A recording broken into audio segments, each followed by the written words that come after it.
Make some noise for yourself. Welcome to Harmontown. I'm Brandon Johnson. I'm sitting in for Jeff Davis, who we love so much, do we not? Spencer Crittenton is not with us tonight. We love him so much, do we not? Well, let's just get started. We love you, Downtown Dynasty Theater. Welcome to the stage, Mr. Dan Harmon and Rob Schrock.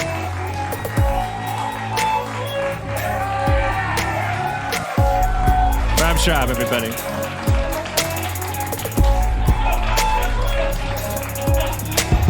Whoa, look at that comfortable chair, boy. Oh, you just get everything you want, don't you? Nice, comfortable chair. It's very nice.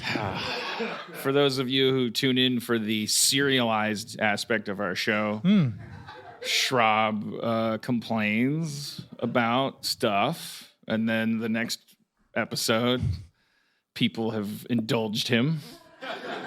He mentioned the chairs were uncomfortable. Now he's in a big Lily Tomlin overstuffed prop sofa.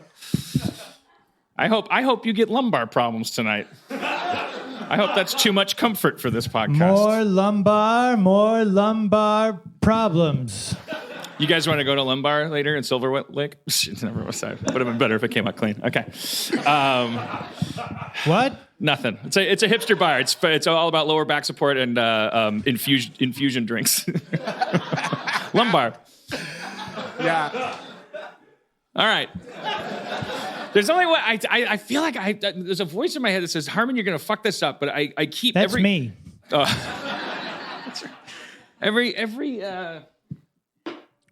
Every week that goes by and I don't bring this up, another week goes by where it's like footprints in the snow. I had this experience at a bar in Burbank, and I wrote down the kind of flow chart through it. I was there with a friend who kind of like, I digested it with him afterwards, so I got it all down accurately, and I wanted to just relay this like fan encounter I had. I'm not sure now, and the only reason I want to do it is because I just found it incredibly fascinating, and it probably goes without saying, but I'll say it anyway, that I have no problem how you approach me. I mean, it would be weird to punch me. A lot of people make jokes, and if it's helpful to you to understand, I could tell you that there's things that are like, oh, how am I supposed to react to that? Right. But I also, you get one thing. Like I kind of want to run through all of the things I cringe about when I think about like so many times I've been near anybody, and I just had that urge to like, hey, what am I going to be in the same billiard hall as this person, and I'm not going to bother to what like that. I'm gonna tell J.K. Rollins what's up. Yeah, I'm gonna like if somebody goes like, that's J.K. Rollins, and it's like, and I'll even be the first to say like maybe you haven't even read Harry Potter, and that happens, and you're kind of like there's a little blurry line. But I will say the people that usually come up to me, because I'm not like, if you recognize my face in a bar, probably means that you're kind of deep in, and it's usually a very pleasant experience, and sometimes it's a little socially awkward. I think I could name 2 times when, including now this last time, this is 2 in like 10 years, where I've been like, well, that guy's kind of evil and a dick, but both times I don't think the person didn't really know me. So it's like they and I've done that too. I remember in Milwaukee, we were famous for one of our exports was a band called the Bodines. What was their big famous song? Bodine. Oh, I'm looking for a runaway. Or is it gonna take my heart away for me? Or I'm gonna get the runaway. I'm a Bodine. Yeah. And I was at my the drawing room of Milwaukee, which was called the Uptowner, and a very fancy place. And it wasn't. There was a guy drinking at the end of the bar, and a friend of mine said, "That's so and so from the Bodines," and they gave me a name. And I went up to them. My mom loved that song. I'm looking for a hideaway, gonna get a runaway. And I lived in Milwaukee. I was 19 years old. I shouldn't have been at a bar, but and I was like, I went up and I said like Jimmy or Jody or Gigi or whatever the name was. I was like, my mom's a big fan of your band. Could I get an autograph? And he signed some shit that I looked at later, and it was basically like, "Go fuck yourself" or something like not like aggressive, but it was sort of like whatever I had said to him. It was it was kind of clear that he was like, "Here's what you get for not knowing who I am, what my song is, and telling me your mom likes me. Like, here's your fucking worthless thing for sure. You're not walking out of here with anything worth anything." Yeah, and I remember that still because I'm embarrassed that I did that, but like therefore, I guess I should say, not but, I don't judge anybody, whoever like kind of maybe has like a moment where they're like, "Oh my God, like it's you." It's like such a flattering thing, obviously. And if they then like have spit come out of their mouth, or they do the mental equivalent, which is like they try to nag me. Like there's some people that do that they're like people think sometimes if they're rude to celebrities, it'll be cool. I mean, so I feel like hopefully I've disclaimed that enough to say, like, this is not me going like, I met the biggest douchebag and here's blow by blow everything he did wrong. But it is that, but it's like, it's not, it's just, if this guy was listening, I would want him to know. And the point of this story is there's no way this guy's listening. I would want to know you did nothing wrong. You don't have to. You could erase this from your head. It is not on your karma. There's nothing. So you were at a bar, and somebody came up to you and started talking to you. Yeah, I'm just trying to find. Okay, so that was the setup. Okay.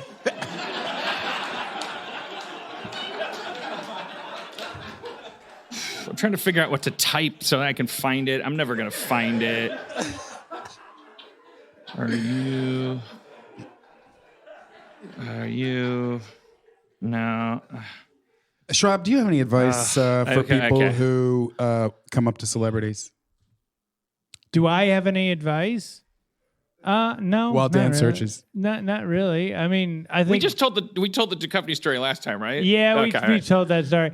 I think we were having a pretty good time. That was a pretty historical night for me, at least. Yeah. You met Red Buttons, Tony Curtis. Oh, no, you're thinking of Hasselhoff. That's the Hasselhoff story. We've also told that a couple times, yeah. What's the finish to this story? The Duchovny story? Oh, yeah. We told that here. We told it here. Yeah. Okay. What about the finish to this story? Okay, all right. Okay. You're not getting out of this. You're not getting out of this one. All right, so I'm going from memory because there's like in my mind it's like a flow chart where every time this guy has a chance to like go left, but he drills down. Okay, so I'm sitting at this billiard hall in Burbank where I write most of Rick and Morty, and I like there's this.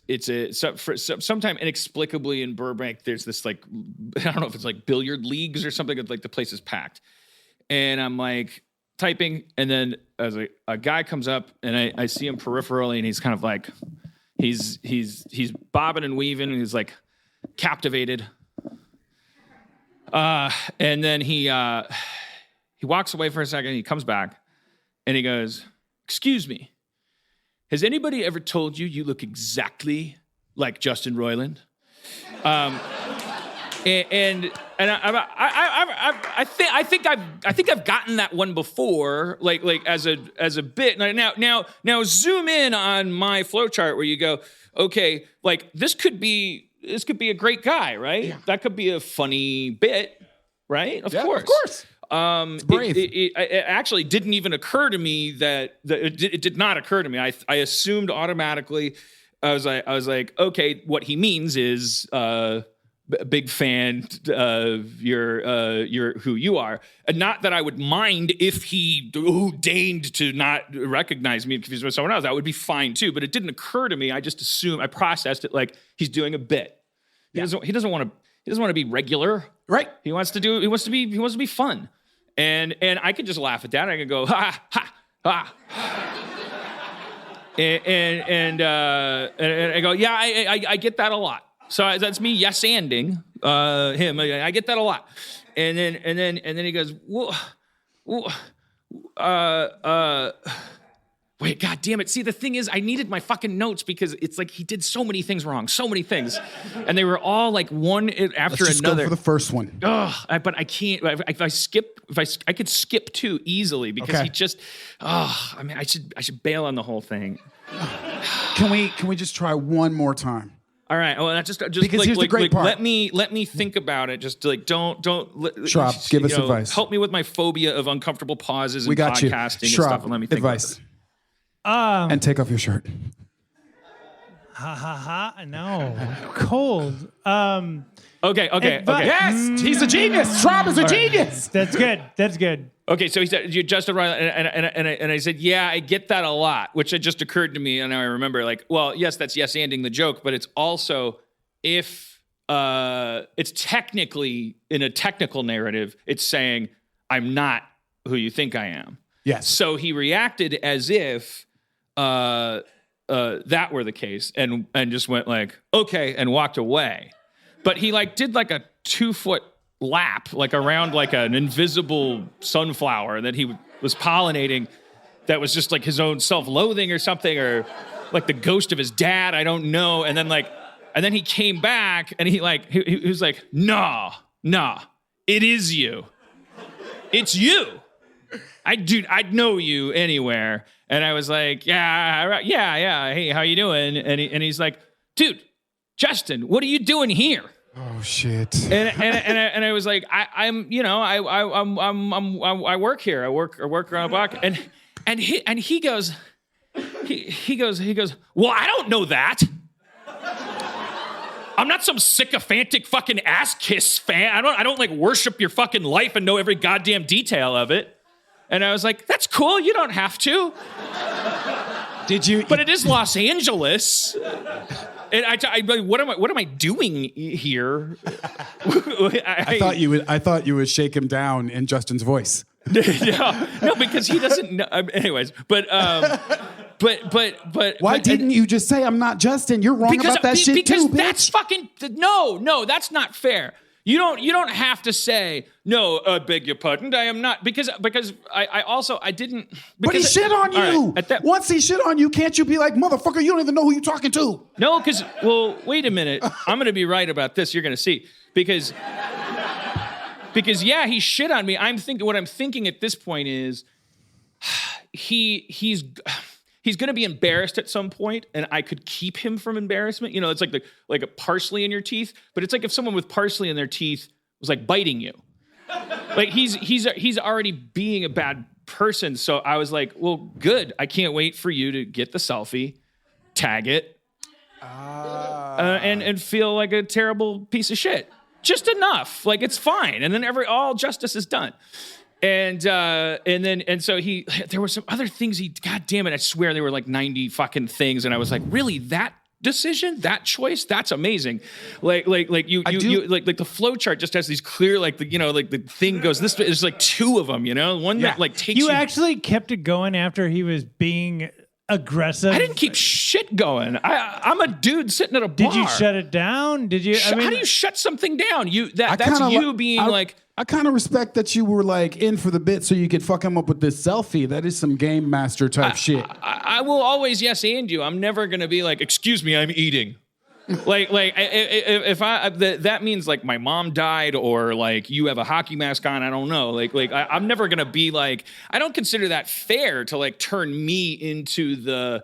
To put that on me that I have to become the person that radiates negativity because you decided to pee in the pool. I'm just like, best I can do is be like, I'm swimming in pee now. So I love it. So after he was like going, I'm not some kind of sycophant or blah, blah, blah, blah, blah, you just went, okay. I was like, yeah, that's fine.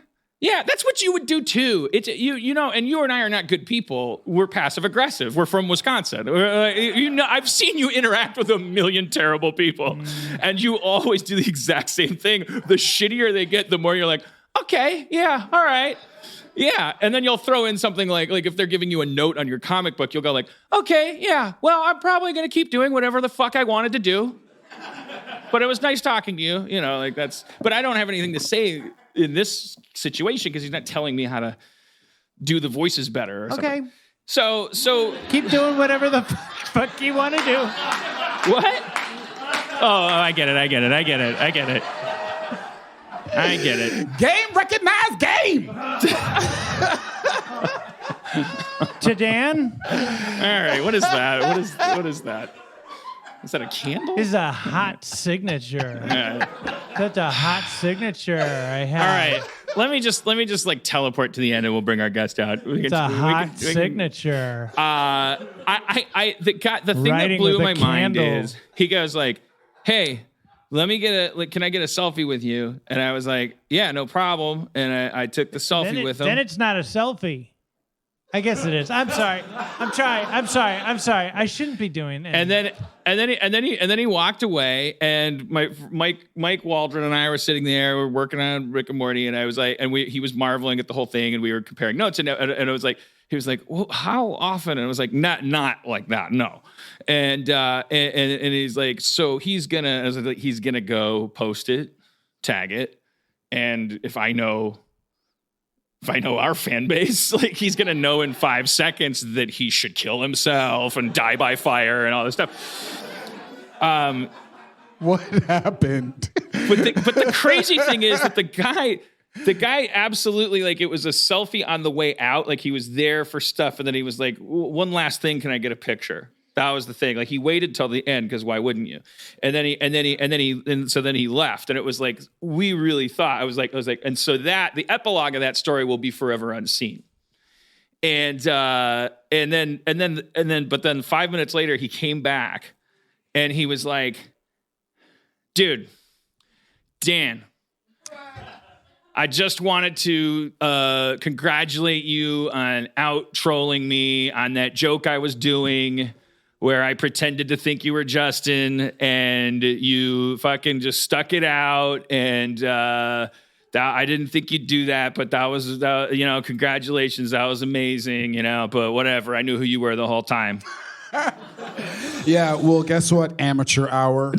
You're fucking with a real comedian, and you're walking up with your whack-ass basement bargain joke.